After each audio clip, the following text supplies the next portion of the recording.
thought I'd share some hope with you today. I had this conversation with one of my clients last week, and so we moved to Ohio a little over a year ago. And at the time, there was a few reasons why we were moving, and one of them is I had been working as a hospice massage therapist for 8 years, and even though I really loved it, it was just kind of wearing on me, and my soul needed a little break from the constant cycle of loss. So, but a month before we move, I get assigned to this patient. It's an infant baby girl, and she lives in the same apartment complex that I was abused in when I was a little girl, and I hadn't been back there. And of course it was a different unit, but it looked the same. And so I fretted and stressed about it up until the day that I got there, and I walked in the door and everything looked so familiar.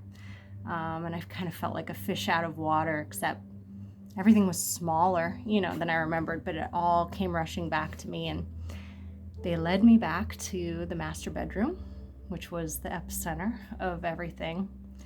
And I'm in this room working on this sweet baby girl that she was born with a condition where she was just not comfortable in her body at any time. And so she fussed and cried a lot and didn't get a lot of rest. And so I initiated some healthy touch with her and started giving her some infant massage, and she began to doze off and fall asleep.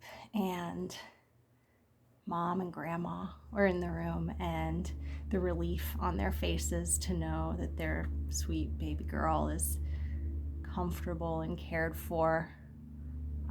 It was just such a cool, amazing moment. And all of a sudden I looked around and realized this place doesn't have any power over me anymore.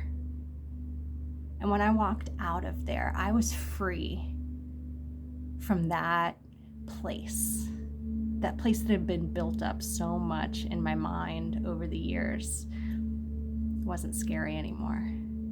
And I just want to share that with you because there's a lot of times in the work we do in our office, which is, my husband and I have had a trauma-informed practice before trauma-informed was a word. There's a lot of times in the healing process where you have a choice.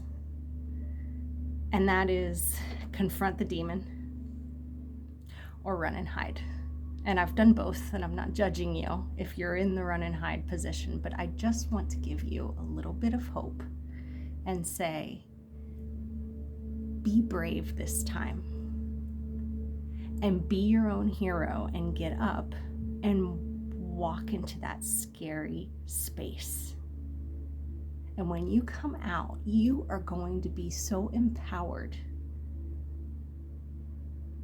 The change is going to be amazing, and you can turn around and help the next person out of their fire. I hope that gave you some hope today.